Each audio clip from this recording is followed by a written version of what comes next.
ሓደ ናይ ኢራቅ ስናይፐር ብዙሓት ወታደራት ኣሜሪካ ይቐትል። ክልተ ወታደራት ድማ ነዚ በዓል ስናይፐር ንምቕታል ዝገብርዎ ጻዕሪ ሓቢርና ንከታተል። ካልእ ምዚኣ እትመሳሰል ፊልም ሰሪሕናልኩም ነርና ኢና። እንድሕር ዘሪኢኹማ ንኽትሪእዋ ይዕድመኩም። ሰላም፣ እዚ ናብ ሲኔማ እዩ። ከምቲ ልሙድ ተራእይ ዘይፈልጥ ፊልም ሒዘልኩም መፅእ ኣለኹ። ሰብስክራይብ ብምባል ናብ ሲኔማ ይተዉ። ሰናይ ምክትታል።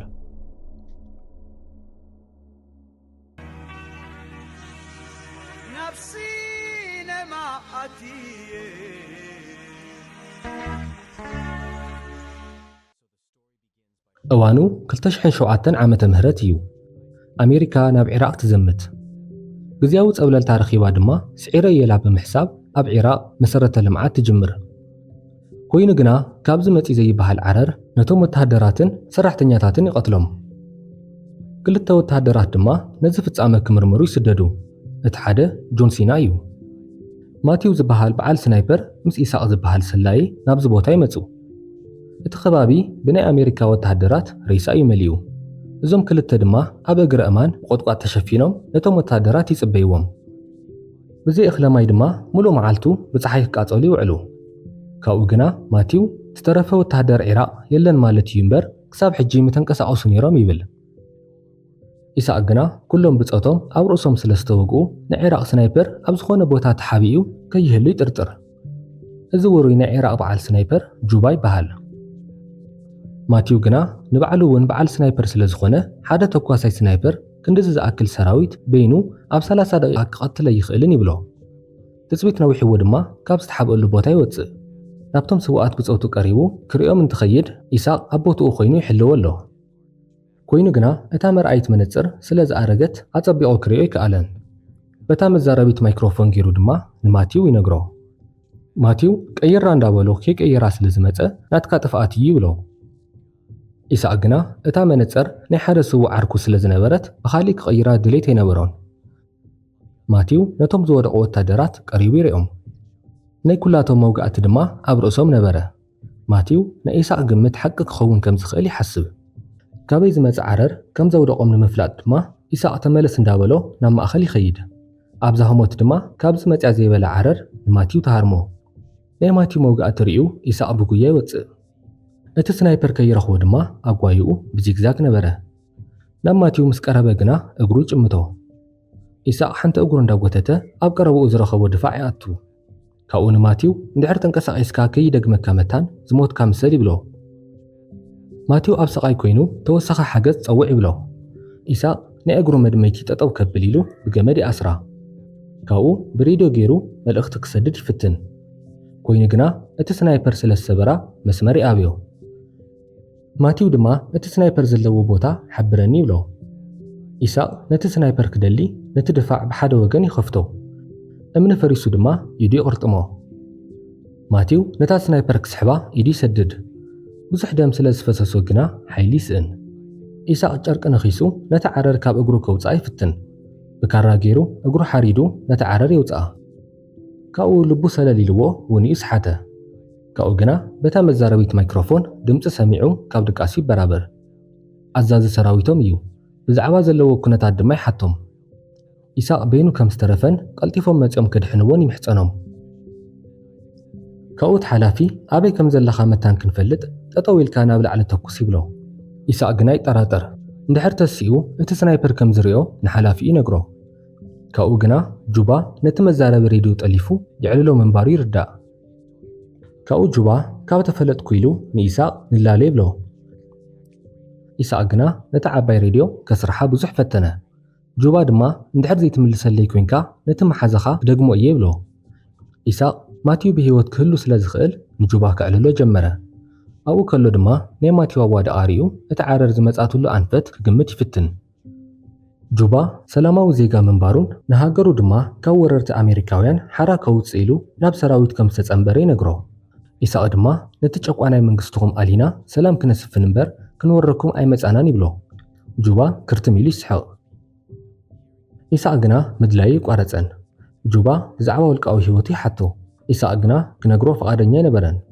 ሕጂ እውን ንማቲው ከም ዝቐትሎ ይፍክረሉ። ኢሳቅ ከይፈተወ ዕላሉ ቀጸለ። ካብኡ ጁባ ናይ ማቲው ምኽሪ ሰሚዕካ ነታ መነፀር ቀይርካያ እንተትመፅእኮ ክትረኽበኒ ነርካ ኢኻ ይብሎ። ካብዛ ዘረባ ድማ ይስሐቅ ጁባ ካብ ዓንተወያ ትሒዙ ይሰምዖም ከም ዝነበረ ይርዳእ። ካብኡ ኣብ ሰገር ድፋዕ ዝወደቐ ሓደ ብጻዩ ይርኢ። እንዳተፋሓኸ ከዓ ይጽግዖ። ኣብኡ ዝረኸቦ በትሪ ገይሩ ኳዱ ይስሕባ። ኮይኑ ግና ነኺላ ስለ ዝነበረት ማይ ይነበራን። ጁባ ድማ ኮኔሉ ከም ዘንኮላ ይነግሮ። ንይስሐቅ እውን ኮኔሉ ምስታ ናይ ሬድዮ አንቴና ሓዊሱ እግሩ ከም ዝሃረሞ ይነግሮ። እታ አንቴና ሓገዝ መታንኪ ይጽውዕ፣ እግሩ ድማ ተሳቂዩ መታን ክመውት።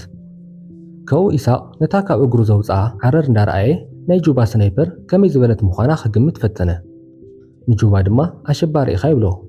ጁባ ሕጂ እውን ክርትም ኢሉ ይስሕቕ። ናብ እንዳማትኩም ሃገር ዝመጻእኩም ከ እንታይ ኢና ክንብለኩም ይብሎ። ይስሐቅ ድሕሪ ብዙሕ ስልሒት ጁባ ኣብ ውሽጢ እንዳጓሓፍ ከም ዝተሓበአ ይፈልጥ። ናይ ጓሓፍ ጨና ሃሩር እዚ ኩሉ ምፅዋሩ ንይስሐቅ ይግርመሉ። ናይ እንግሊዝኛ ክእለቱ ርኢዮ እውን ዝሰለመ ኣባሎም ክኸውን ከም ዝኽእል ይግምት። ሃሩርን ጻምእን ዝሓየሎ ይስሐቅ ሽርጡ ተጎልቢቡ ስልም ይብል። ናይ ጁባ ፍኸራ ግና ከደቅሶ ይከኣለን። ድሓር ጃኬቱን ሄልሜቱን ናብ ከላሹን ከዲኑ ሓፍ የብሎ። ጁባ ግና የታልሎ ከም ዘሎ ይርዳእ።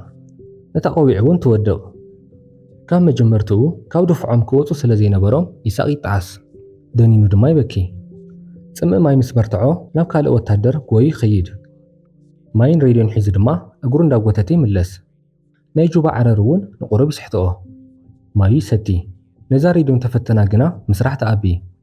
ጁባ ድማ ነቲ ደፋዕ ከፍርሰሉ ጀመረ። ሓንቲ እምኒ ድማ ነታ መርኣይት መነፀሩ ትሰብራ። ካብኡ ናይ ማቲው ድምፂ ይሰምዕ።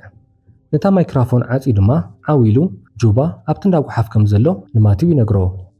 ማቲው ንእሽቶን መስትያት ገይሩ ነቲ ብድሕሪቱ ዘሎ እንዳጓሓፍ ይርኦ። ቀስ እንዳበለ ድማ ናብታ ስናይፐሩ ይጽጋዕ።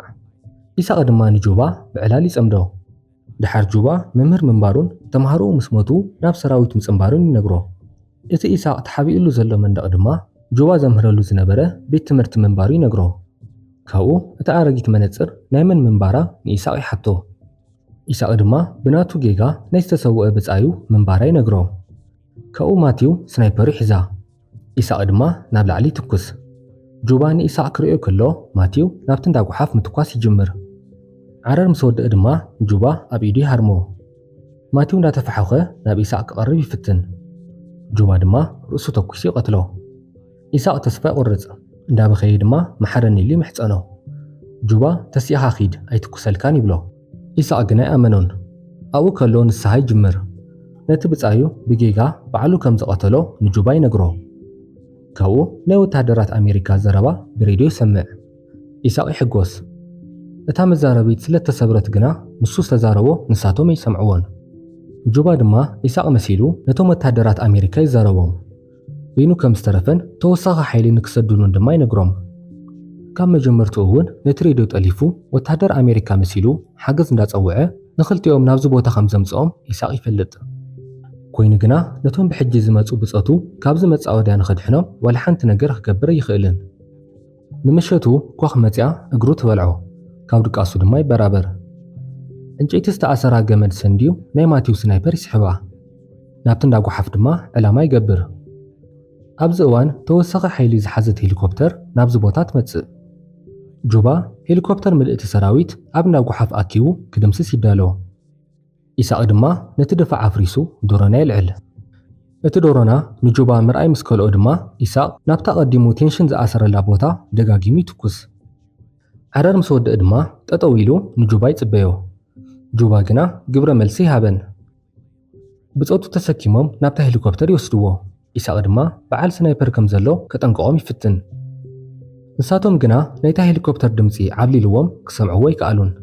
እታ ሄሊኮፕተር እውን ተላዕለት። ሃንደበት ድማ ጁባ ምትኳስ ይጅምር። ነቶም ሰራዊት እውን ሓደ ብሓደ ይቐትሎም። ንይስሐቅ ግና ይተኩሰሉን። ካብኡ ነቲ ፓይሎት ቀቲሉ ነታ ሄሊኮፕተር የውደቓ። ይስሐቅ እውን ይመውት። ጁባ ኣይትኩሰልካን ዝበሎ ቃሉ ከይዕበረ ንይስሐቅ ይቐትሎ። ብድሕሪኡ ካብ ሞት ዝተረፈ ናይ ኣሜሪካ ወታደር መሲሉ ተወሳኺ ሓይሊ ይጽውዕ። ፊልምና እውን ኣብዚ ትውድእ። መሪፅኩም ስለ ዝረኣኹምና ነመስግን። ዘለኩም ሓሳብ ርእይቶ ኣብ ኮሜንት ክደፉልና። ኣብ ቀጻሊ ክንሰርሐልኩም ትደልይዎ ፊልም እውን ንገሩና። ነዛ ቪድዮ ላይክ ምግባሩን ኣበረታትዑና። ሳብስክራይብ ብምባል ናብ ሲኔማ ይተዉ። ኣብ ቀጻሊ ብኻልእ መደብ ክሳብ ንምለስ ስስናዩ